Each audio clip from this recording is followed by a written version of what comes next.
This time on Spiritual 4x4, I go with Forlow, BC on a special mission to help a family from Alberta get deep into the backcountry. Tammy, Sharon, Cassie, Levi, Bryson, Dawson, Dylan, Karen, Sarah, Kat, Paige, Sharon, Cassidy, Lizzie, Break a bill.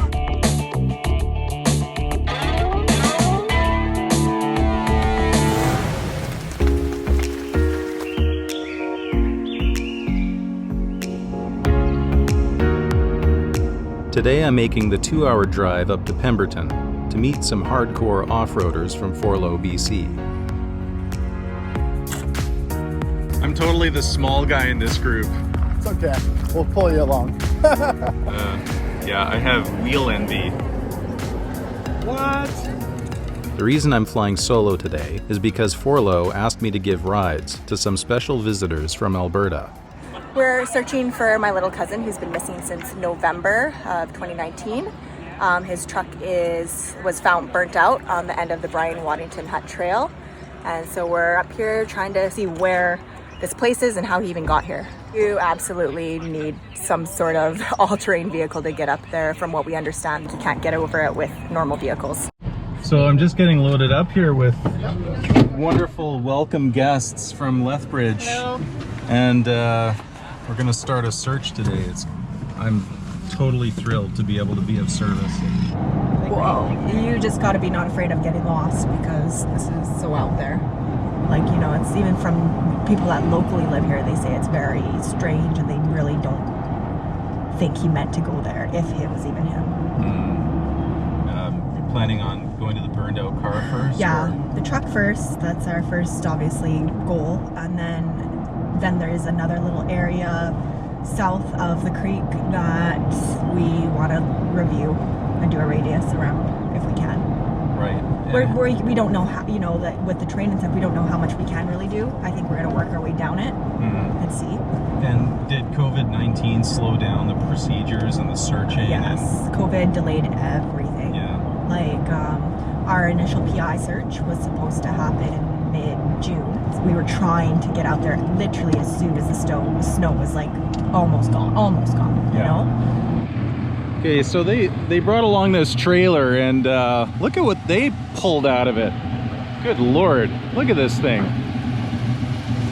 You must be happy every single time you see this thing. Some days I had a bad day, I sit in the garage and just make vroom vroom noises. Up close and personal with Break It Bill's rig. You did that. So off we went up the rocky trails, only to realize 20 kilometers later we'd gone up the wrong branch of the FSR. Turning around?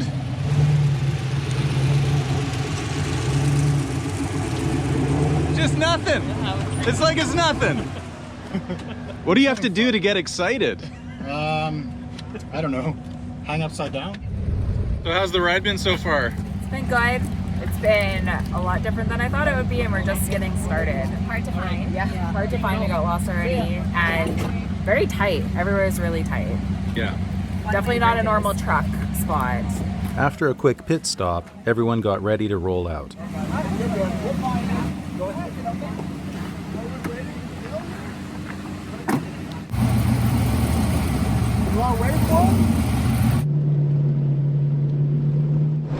Okay, so we're finally on our way on the trail. For quite a ways, the roads were surprisingly good. We were about to find out why. Couple excavators here just fixing the road, it looks like. Guys, hold up, we got a caterpillar here on the road. Like blocking the road? That's a 10-4. We're gonna have to give him... I don't think he even knows we're here yet. This group is going up. Yeah, we're looking for a missing person. And yeah, you heard about that? No, I'll just clear the road up. Thanks. He's just gonna clear the road up of something and then he's gonna get out of our way. Yeah. Oh, has he moved back already? Might have. You thought we were done? I have to wait for him to turn so he can hear.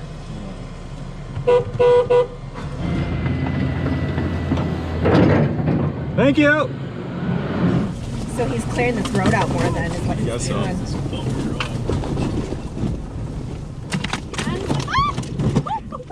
Sorry guys, there's gonna be a few of those. The only problem is when you have somebody trying to get out while you're all going through. Oh my goodness. Yeah. Hopefully we don't run into anybody trying to get out. Okay. Yeah, going in the water. All right.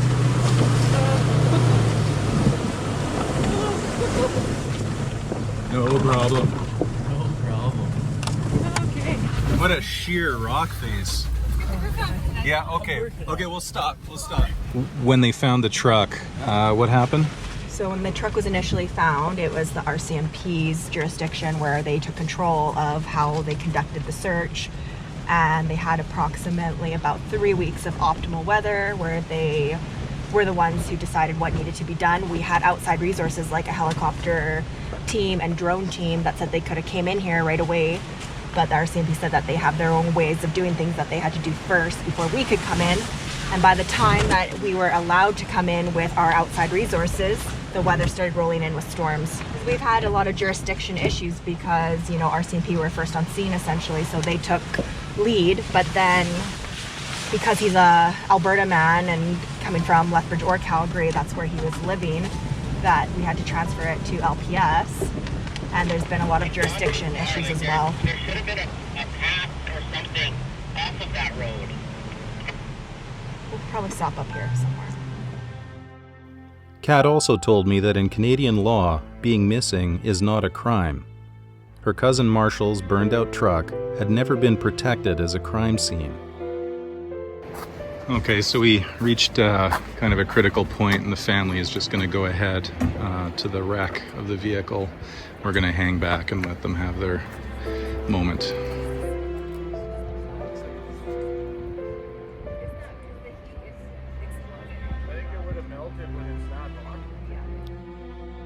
How did it get here? Could it possibly hold any answers?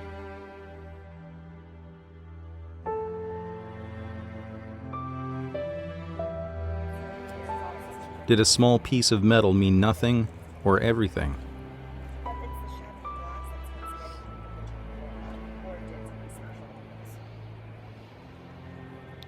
So they said that the seats weren't too much up, but they were reclined at a weird angle. Yeah. Like someone was trying to sleep. Like someone was, yeah. Like And if with I the was sitting recline, in here- really reclined. I don't sit down, you're gonna get up. Yeah, they're longer than my legs. Marshall's legs was long. Marshall's about your height, He's maybe a my little higher. height, taller. But his body was long. His legs were short.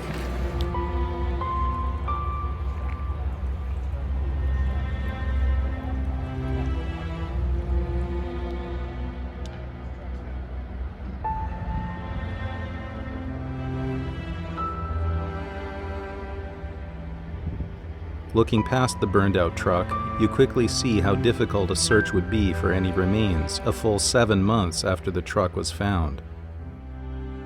Out here is a vast wilderness.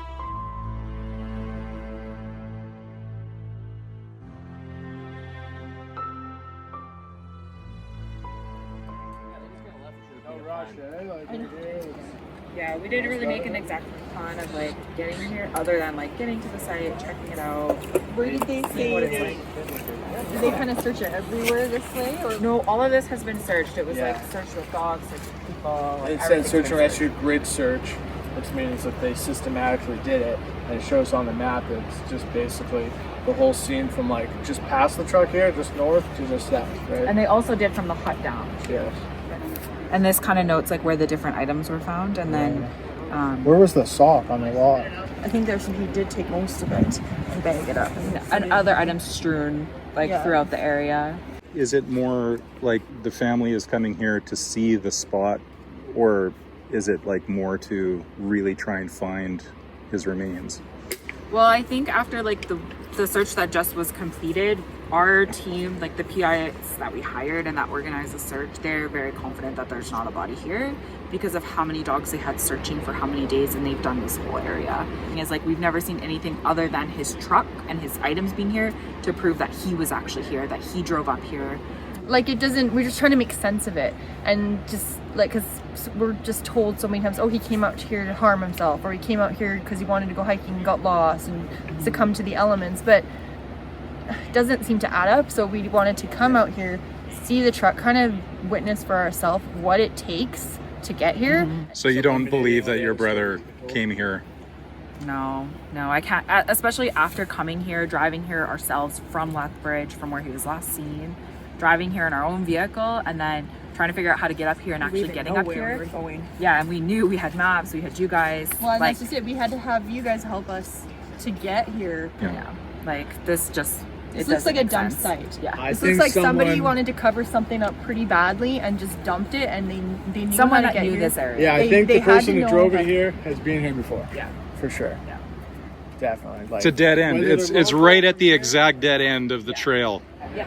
And there's so many points of our drive up here where I thought like we wouldn't get through anywhere, that it was the end. And you guys know what And you're you know doing. what? I think the road, for the most part, is in much better condition than when they brought that up here. Oh, for Because sure. all that road work is recent. Back in November, none of that was done. Paige, we're trying to navigate now that other area we want to search. On the way out, right? So this was the first one, and then there's another one over Yeah. here. Yeah. So maybe like this area we can go. So we can work our way somewhere in here. Yeah. Yeah, we can. Because And this there's radius we people know parked for around. sure this has been done. This we need to go over more, and maybe even here. Yeah. But we'll work our way down. Yep, we can. We can drive up to you. It's called BC pinstriping. It's like a Custom. yeah, exactly. It's a different paint job.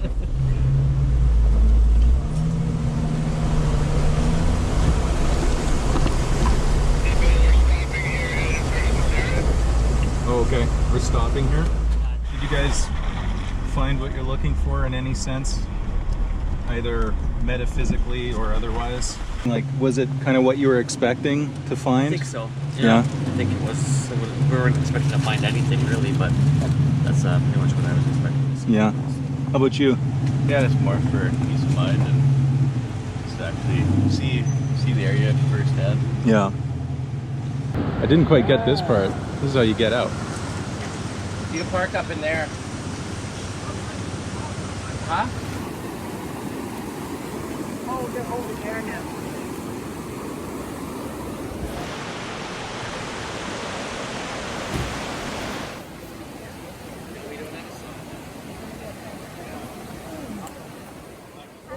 It's hard, right? Because these are all the areas that are searched, but not as thorough as over by the truck.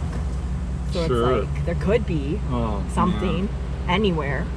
No, the problem here is definitely that given the thickness of the brush, it's like anywhere is a Anywhere. candidate. Yeah. We're all strapped in, we're heading down. Well, yeah, we could probably stop here and go look around.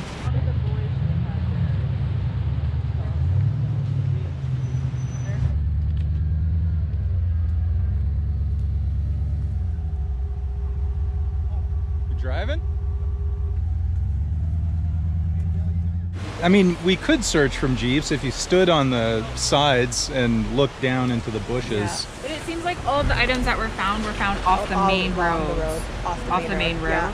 From the ground search level, we could be walking on it to see things instead of, because from this point on, essentially, they didn't investigate it as much as back there. An advance team has gone up the left road and found another abandoned vehicle that on the GPS is sort of directly across from the burned out truck. So a few family members are going to jump in my car and we're going to go check that out. Meanwhile, two more teams are going to keep going down the road, looking along the sides of the road, as well as another fork that they want to explore more. Sort of looks like a road. Wow, this is a wild place for there to be an abandoned car. It is really bad. Well, this thing supposedly just goes a really long way. Okay, I just have to check what's in front of me here. This.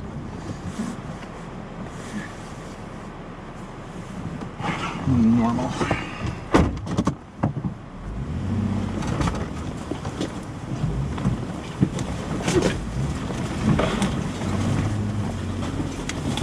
This would be a long way to hike. Hey, Bill, are you guys going back up to look at that car?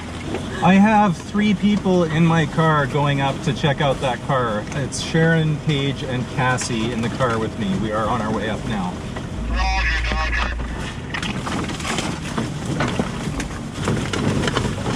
So maybe across will make more sense anyway, right, than going this way.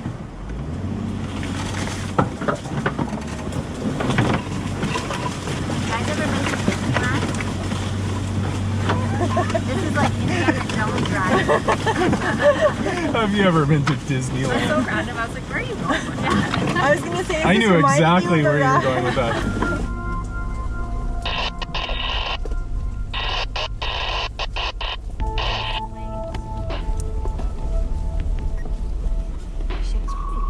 That is something else. How did it get here? This is serious Twilight Zone stuff. Yeah, so I think I can tell you what's going on here. They came from that way, and either they broke down at this point and had to hike out, or they just wanted to stop here and they've gone off hiking. But Today? yeah, there's no leaves on it hardly. There's, oh yeah, you know, there's no bird shit on it.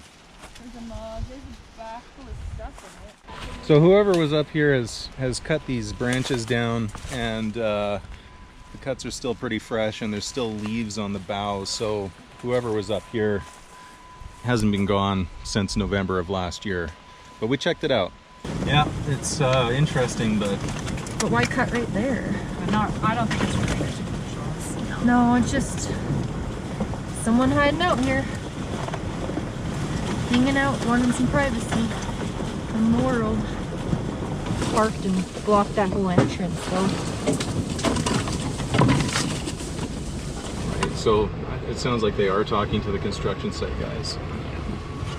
Oh, never mind, I see. I was like, I think that's them. Remember at the beginning when The duffel bag? the duffel bag that they said? I think it was that. I think it must have got mixed up because they were saying. They said that the only thing that they heard about that was found was a backpack, but that was from the search and rescue groups that they had left backpacks. So if there was anything, like this would have been grown in more, they're excavating up, so they would have, or they will, yeah, they will. So They would have found it back there. yeah. Did they know about Marshall? I think they didn't, yeah. No idea? It's sad because like how much stuff could have been found that like would just look like garbage, but if these guys would have known that, hey, we're looking, there's still a backpack missing, there's still a phone missing, there's still a computer missing, like that stuff, if you see that and you know Marshall's missing, that's a big deal. How would somebody from Alberta know where this trail was? And it grown in like that to drive it way up here. Like it was bad before. Why would you torch it? Exactly. Take stuff out and torch the whole thing. Throw it all over the place. Yeah. That's what I heard. That's what the cops told me. The stuff was all strewn around. Yeah, I'm the lead host, so I'm going along. I don't know. If I find anything, I'll You got my definitely. Thank you. Still got the fine, but how did he know how to get up and he didn't? I don't think he can. He's from Lethbridge. That's what we're trying to figure out. He didn't know how to get here. So somebody brought his truck. So he's not here. Yeah. But yeah, thank you very much for. Yeah, well, anything I can do to help. Like, wow, I lost a brother-in-law, same thing. Oh, so I was in the hospital in Vancouver. I came home, his truck was sitting there. Wallet on the dash.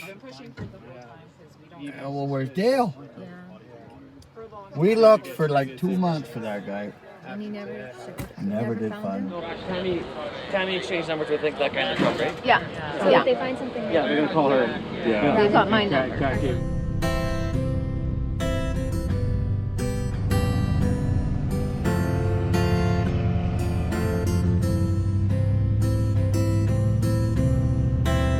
It was with mixed feelings that we drove back off the trail to the highway.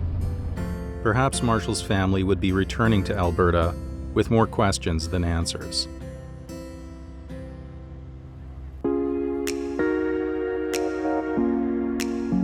The family invited us for a meal back at the hotel. They fed us chili from crock pots that had been simmering all day. After the meal, I wished them well, and they wished me well. And as I drove back to Vancouver with my heart and belly full, I felt blessed to have met this beautiful family. In some ways, Marshall, you were a very lucky man.